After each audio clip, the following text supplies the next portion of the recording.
Moses, the Creator was known as the God of our forefathers, or the God of Abraham, but there was no real name for the divine creative presence.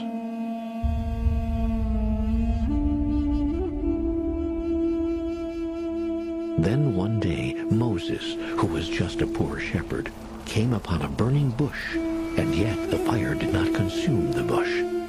A voice spoke to him, saying that he must go unto the Pharaoh Ramses and demand the release of the Israelite slaves. When Moses asked who he should say sent him, God said, "I am that I am." For the first time in history, God had a name.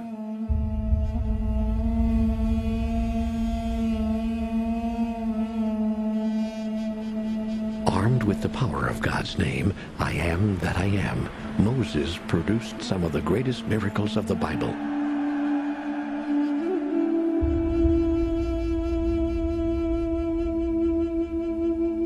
Religious authorities, recognizing the name's awesome power, declared that uttering it was the highest blasphemy. And so its strength was unrealized, misinterpreted, and misunderstood.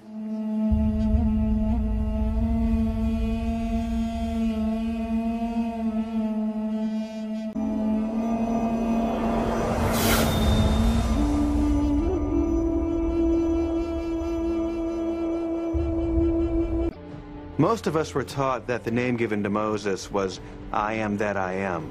That doesn't make sense without the code. In reality, the name was much simpler. The Moses code is a common symbol, something that we see and experience every day. The Moses code is a comma. The Moses code is a comma? A comma. I don't think so. I am that I am with a comma. We're not saying that the Moses code is a comma. We're saying the Moses code needs a comma. I am that, comma, I am. I is the creative factor of the universe, and when you add am to it, what you get is the movement of the creative force of the universe. So every time you say I am, you are creating movement. Think of it this way. We say, I am broke. Yes, and that's how you stay. I am lonely. Yes, and that's how you stay. But if we were to begin to use the creative force and energy of that name, I, and the movement of am, to say, I am whole, I am holy, I am complete, I am beautiful, I am gorgeous, I am wealthy, I am, we begin energy moving in our life, and we re-educate our souls. That's all Moses had to do, was to bring that oneness, that creative energy of God, and put an action to it. There's actually a way to activate this creative energy through a process that we can practice every day.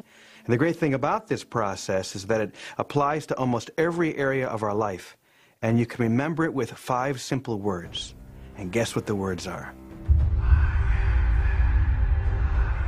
The only thing that changes is what you focus on when you say those words. The first step is to imagine what you want to be, do, or have, and really make sure that it's something that matters.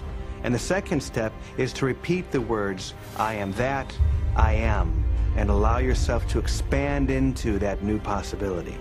So if we want to have a new way of being, we must say it and repeat it time and time and time again. When we repeat things, we encode them in our consciousness. The third step is pretty easy. In fact, you're already doing it. It's to breathe. Controlled breathing centers you, energizes you, and actually amplifies the effect. One way to practice this is to say, I am that, on the out-breath, and then as you breathe in, either think or say the words, I am, like this. I am that. I am. I am that. I am. This simple process takes whatever you're feeling and imagining and projects it out into the world so that you can experience it in your real life. One of the ways I like to support people in doing this is by thinking about the qualities that inspire you, the qualities that you desire. See somebody, maybe you know them or maybe you've read about them, in your awareness. Bring that image of them very close to you, and then just close your eyes and start repeating, I am that I am. Really allowing yourself to encode that image, that way of being, and those qualities right into yourself. I am the joy I want to experience. I am the peace I want to experience.